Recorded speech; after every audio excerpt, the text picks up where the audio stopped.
You have some time to read questions 1 to 3.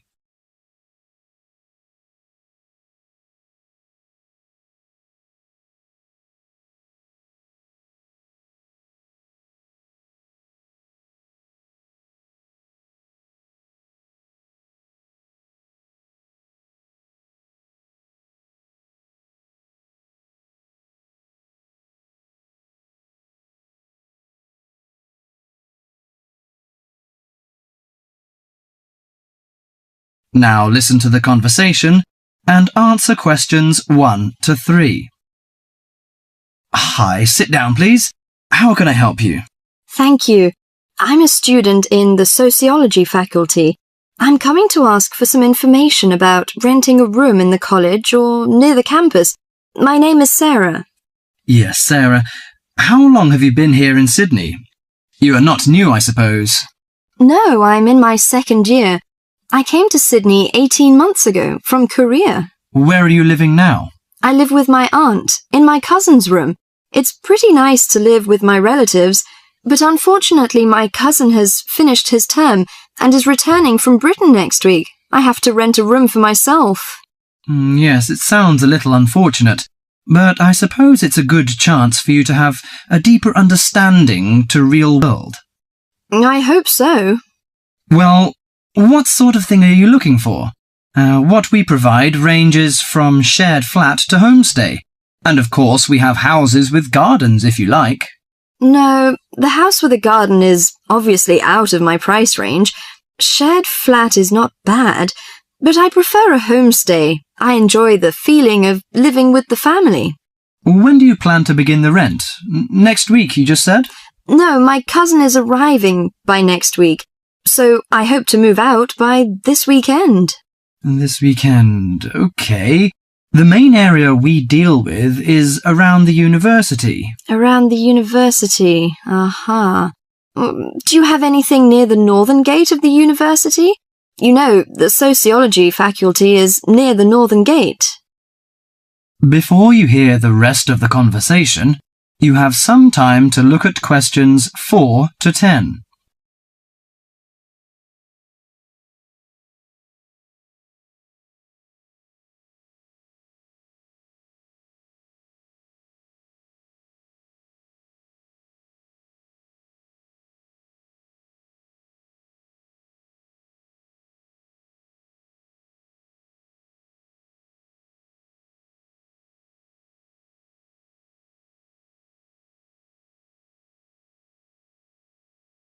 Now listen to the conversation and answer questions 4 to 10. Yes, what sort of price are you thinking of? Well, could you give me some idea? You know, I have no experience of renting a room. I don't know what price is reasonable, but I hope it's not over $300. I see. Usually the homestay ranges from $180 per month. Only $180? Yes, to $350 depending on a number of different factors. What does it depend on? Well, obviously the quality of the house, the facilities and extra services. Oh, I don't care about the quality very much, as long as it's clean. As to the facilities, I want the room with the separate bathroom. Kitchen isn't a necessity, because I don't want to cook by myself. I hope to have meals with the family if possible. Okay, let me check the files. Yes, I think this one might suit you. It's a family house with 2 vacant bedrooms. How about the owner of the house? I mean, is it a family or... According to the file, it is a retired lady. She wants to find college students as tenants. That's great! What's the condition of the rooms? The bigger bedroom is furnished and with a bathroom, and the rent is $320 per month. The smaller one charges $250. It is furnished too, but without bathroom. Oh, $320. It's a bit out of my range, but I think I prefer the bigger one. How about the meals? Well, the rent includes breakfasts and suppers, no lunches, however. You have to buy your lunch. That's no problem. I usually have my lunch in the college cafeteria. And that doesn't cover the water bill and electricity fee. but the laundry is included. Fine. Could you tell me the address? Yes, it's on 323 West Park Road. Let me get that down. 323. Okay, it's near the university. So, when can I have a look at the room? You know, I'm a little pressed for time. The file says the landlady is in every afternoon. So this week, say Friday? Oh, I'm afraid I can't make it then. I have a lecture on Friday afternoon till 5:30. How about Thursday? Okay, that's fine. Would 5 be okay? Yes, fine. Just come here. Yes, here in the student service office. Oh, before I forget, before moving, you have to pay 1 month's rent in advance. Really? Oh, I didn't know that before. Could I ask why? As the deposit. You know, in case you damage the property or move out without giving notice. Usually this doesn't happen, but standing in the owner's shoes... Yes, I understand it all. So that's $320. Okay, I'll take the money if I'm satisfied. Well, a word of advice. Don't forget to get a receipt when you pay the deposit or rent. Yes, thank you so much. That is the end of part 1. You now have half a minute to check your answers.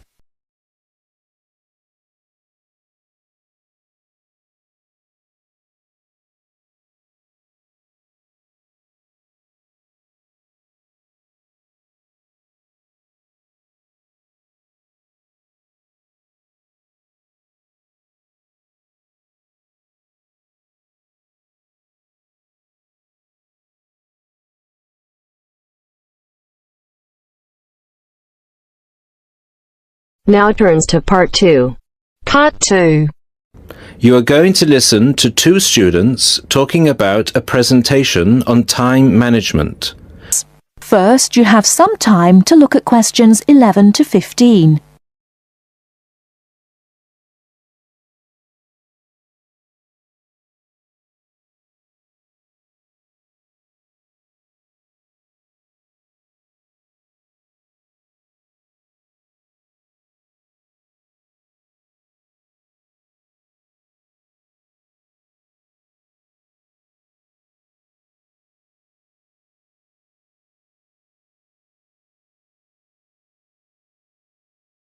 Now, listen carefully and answer questions 11 to 15. Hi Mark, what are you doing? Hi Lucy. Well, I'm preparing this seminar on time management. I'm supposed to do a presentation on the topic next week. Ironic, isn't it? I'm probably the worst student when it comes to time management. I don't think you're that bad compared to some other people I know. Do you need some help with it? Yeah, I just don't know where to start, to be honest. When are you doing the presentation? I'm supposed to hand in the draft on Wednesday at 11 a.m. The presentation is scheduled for 10 a.m. this Friday.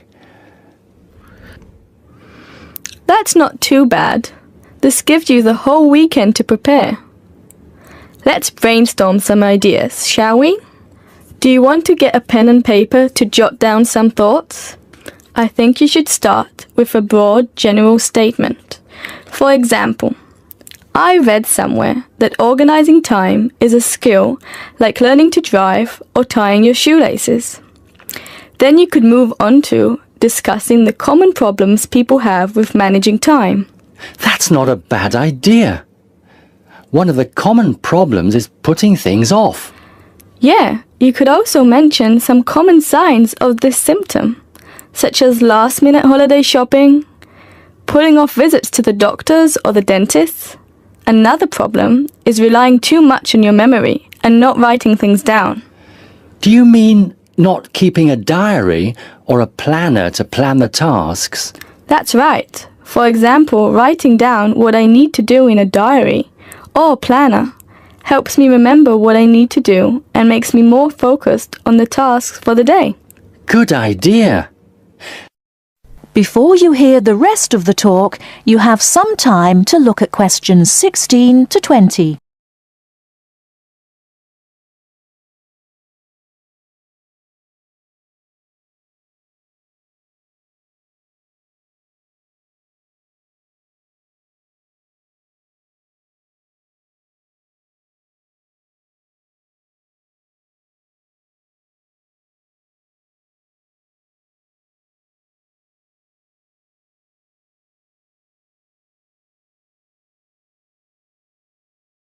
Now listen and answer questions 16 to 20. That reminds me of something I've been meaning to do for a while now. Anyway, I should also include some advice on how to deal with the problem, shouldn't I? Sure, you can talk about some ways of stopping procrastination. I guess making a to-do list can help one focus on what needs to be done. Definitely. Another way to deal with the problem is to prioritize and do the hardest job first, the one which requires the most effort and concentration. Also, my tutor recommended that I should break big projects into small parts with a specific goal. Having an action plan has worked for me. I usually make a list of small tasks I need to do to achieve a goal. Sometimes I just don't feel like getting down to work because a task seems too overwhelming for me to even think about. This technique helps me reduce psychological pressure if I think of a project as a set of easily achievable tasks. Don't you think? I know what you mean. I often feel like that myself with the statistics project I've been doing this term. I'm well behind, and the deadline is next week. I think setting deadlines and sticking to them can help one to achieve goals. You can discuss this aspect in your presentation too. A good point. Setting deadlines can also help one become more realistic about the time it takes to do tasks. Another point you could include is how to deal with interruptions. Okay, I guess blocking in time to handle unpredictable interruptions can help one stay focused. Not just that, some interruptions, such as phone calls, can be easily avoided by using answering machines, for example.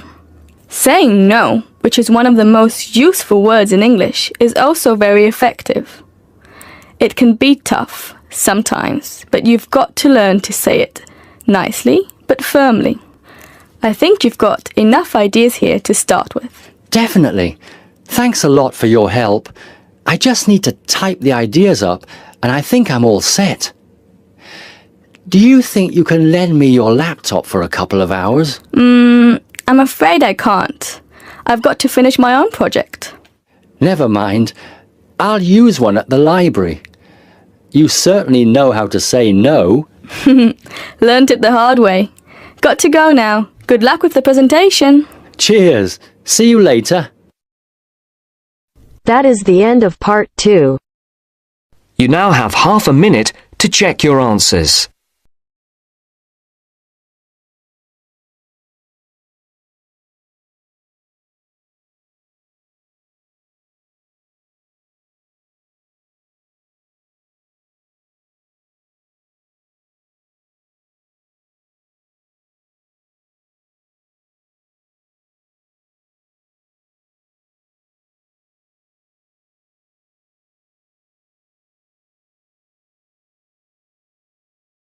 Now turn to Section 3. Section 3. You will hear two business studies students discussing a presentation they'll do on an article on working effectively in groups. First, you have some time to look at questions 21 to 26.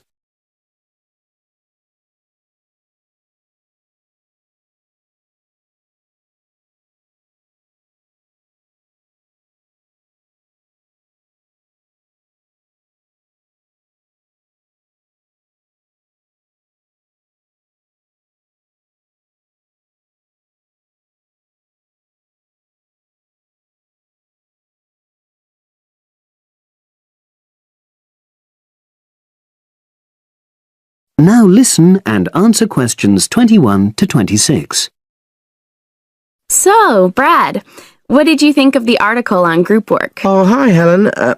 Yeah, it was pretty good, with helpful pieces of advice on how to make group work effective. I think we were lucky to be given such a straightforward text to present at the Management Skills Seminar. Yeah. Actually, shall we discuss it now? Have you got time? Sure. It's only a 10-minute presentation, so we just need to explain and then give our views on the main points raised in the article. I'll jot down some notes. Right.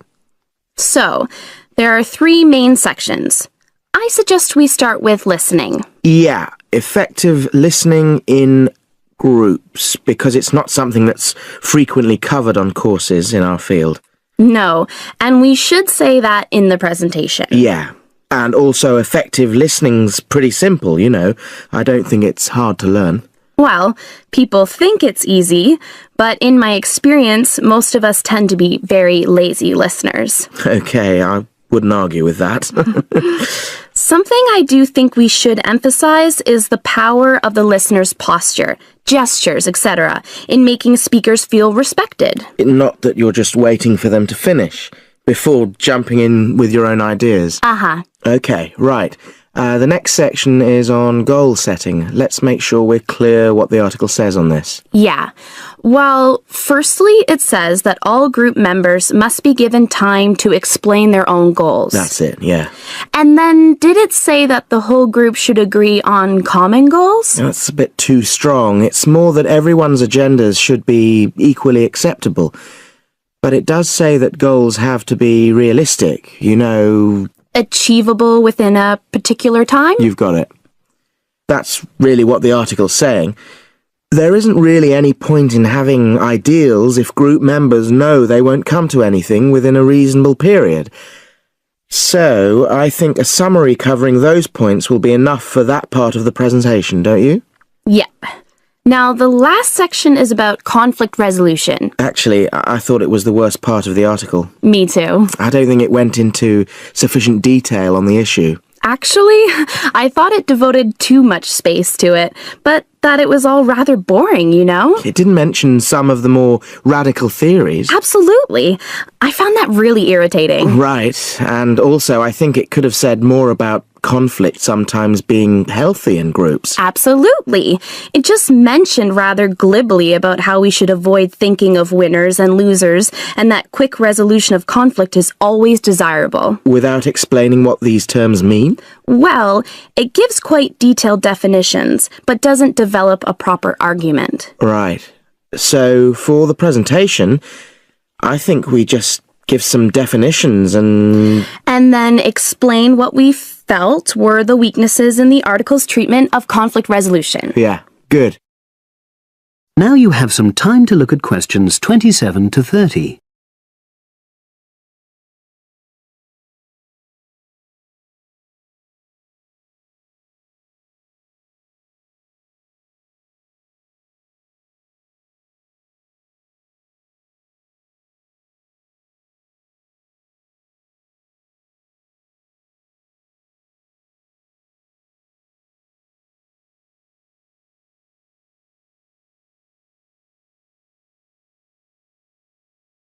Now listen and answer questions 27 to 30.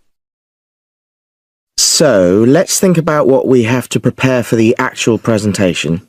Well, I suppose we'll use PowerPoint, but I'm hopeless at using it, especially if it has any visuals. I really have to look into doing a course on it because I know I'll need it in the future. Don't worry, I'm quite happy using PowerPoint and I'll put it together when everything else is ready. That's a relief. But yes, do that later. Okay. Now, I heard the tutor saying we have to include some well-chosen quotations from the article. I'm not sure if we do. I'll email him to find out. No need, I can just have a look at the specs he gave us when he set the task. That'll be quicker. But the tutor definitely said we have to prepare a handout to go with the talk. I'm not really sure how we do that. Sarah did one last year. Who's she? She's doing the same option as me on marketing. I'll ask her advice on what to include. Great. So that just leaves the bibliography at the end. I suppose it'll mainly be articles. Yeah. So we'll just look on the web, and we can leave that till later. But we've been advised against that? Well, we could have a look through some journals in the library. I think we should start by looking through module handbooks. I think that'll give us some good leads. Yeah, you're probably right. So, that's all the topics. That is the end of section 3. You now have half a minute to check your answers.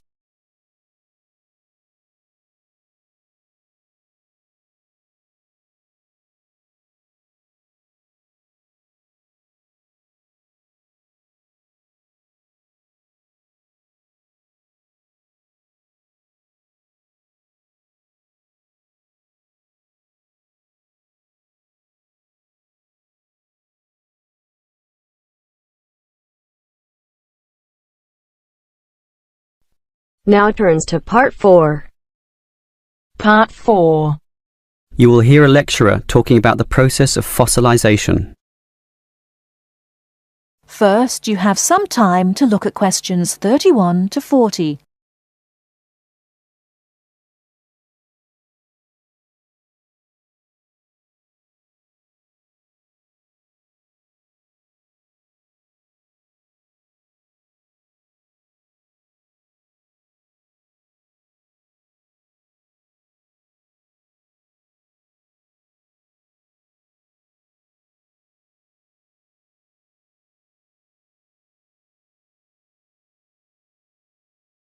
Now listen carefully and answer questions 31 to 40. The foremost exhibition in any great natural history museum is almost invariably a skeleton of a large dinosaur, often the famous Tyrannosaurus rex, or T-Rex as it's usually known. Thus, one would think that these skeletons are plentiful, one for each museum, and more to spare in the basement. Well, here's an interesting fact. Almost every one of those T-Rex skeletons are just copies of the original fossils, and we only have 20 sets of these in the whole world. And the most complete is still missing 1/5 of its bones, and the rest are missing a lot more.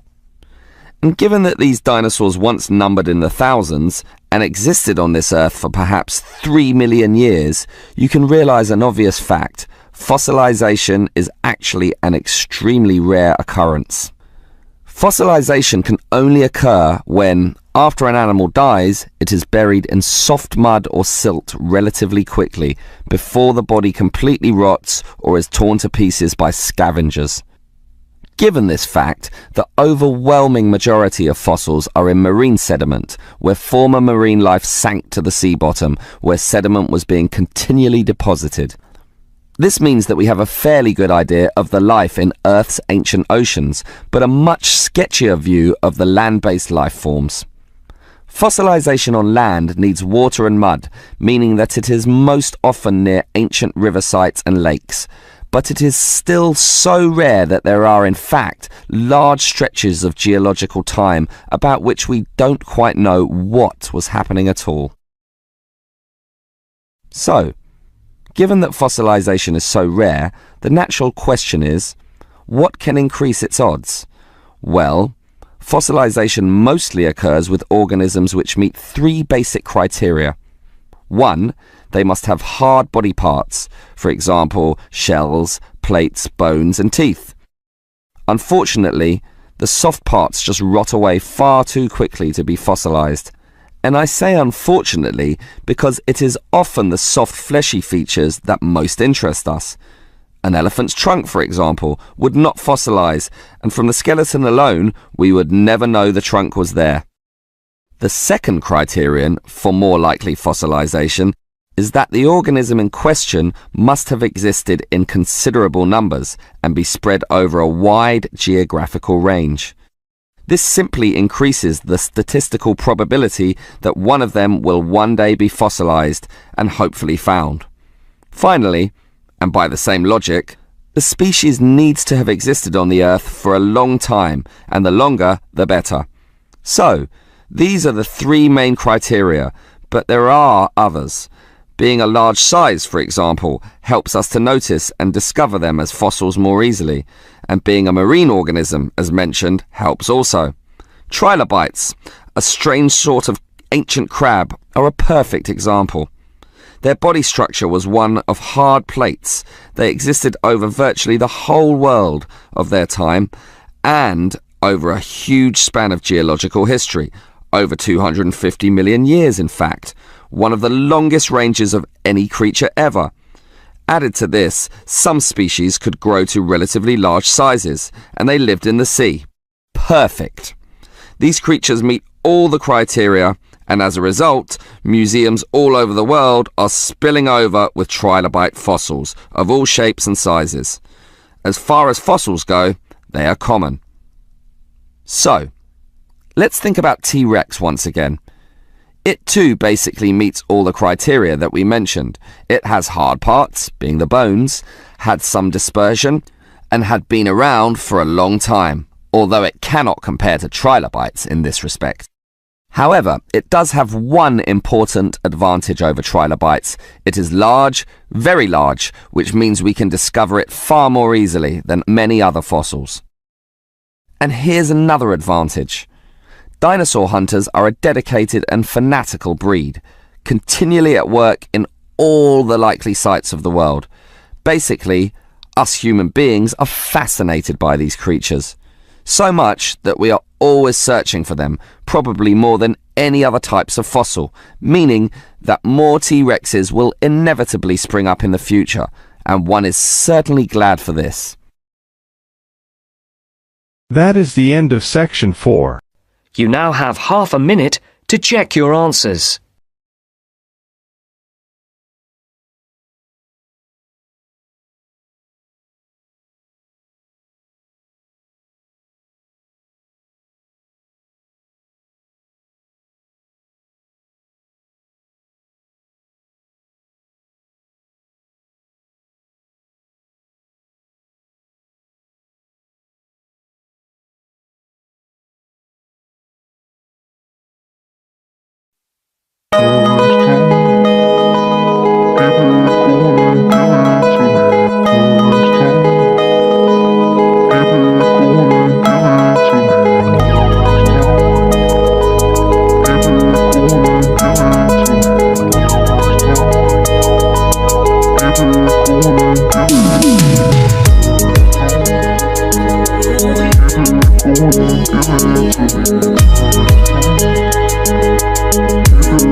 Give it to